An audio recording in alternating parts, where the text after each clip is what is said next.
जीवन कितना अनफेयर है ना। जब मैं सड़क से गुजर रही थी तब मैंने इस दादी को देखा, गहरे विचारों में खोए हुए। इस बार जीवन ने उनसे ऐसा क्या छीन लिया होगा।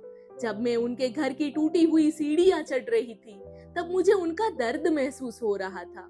मुझे डर था कि सिर्फ एक गलत कदम जो मुझे नीचे गिरा देगा। उन्होंने ऊपर चढ़ने के लिए मुझे अपना हाथ दिया और कहा कि यह टूटी सीढ़ी अब मेरे लिए संघर्ष नहीं रही, यही तो मेरी नियति है। मैं हर दिन दर्द करते पैरों और कांपते हाथों के साथ घर तक पहुंचती हूँ। बेटा, पिछली बार जब तुम मिली थी तब तो मैं छोटा मोटा काम कर सकती थी, लेकिन अब यह शरीर काम करने के लिए काबिल नहीं रहा। उनके ललाट पर बेबसी की गहरी रेखाएं उनके जीवन के दर्द को छिपाने में असमर्थ थी। भूख सहनीय है, दर्द सहनीय है, लेकिन अकेलापन जो मुझे खाए जा रहा है। हम राशन किट लेकर लौटे। हमें उनके घर तक पहुंचने में भी दिक्कत हो रही थी, तो वो कैसे सामान लाते होंगे। जब मैंने उन्हें राशन किट दी तो कुछ जादू ही हुआ। उनका एक समय का तनावपूर्ण ललाट अब हल्का हो रहा था। चिंता की गहरी झुर्रियों की जगह अब एक मुस्कान ने ले ली थी। वे मुझे घर से ऐसे ही जाने देना नहीं चाहते थे। वे मेरे लिए कुछ करना चाहते थे, तो उसने मेरे लिए चाय बनाई।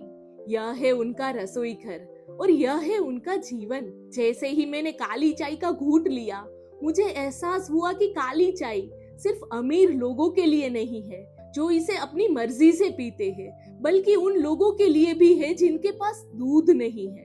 उन्होंने कहा, मुझे भी दूध वाली चाय पसंद है, पर वे वाक्य पूरा नहीं कर सके। दूध उसके लिए एक विलासिता की चीज थी। मैंने धीरे से उनके हाथ में 10,000 रुपए रखे और एक पल के लिए वो बस उन्हें देखते रहे। नोटों को पकड़ते समय उनकी उंगलियां कांप रही थी, उनकी आंखों में आंसू थे। वह यह तय नहीं कर पा रहे थे कि उसे छिपाए या बहने दे। यह तो बहुत है।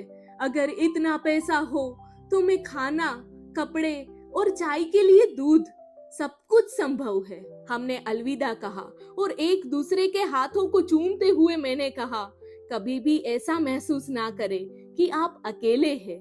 हम सब आपके साथ हैं। भोजन, दवा और जीवन के लिए पैसा महत्वपूर्ण है, लेकिन कभी कभी सबसे बड़ा उपहार वो होता है जब कोई आपका हाथ थाम कर कहे, आप अकेले नहीं हैं।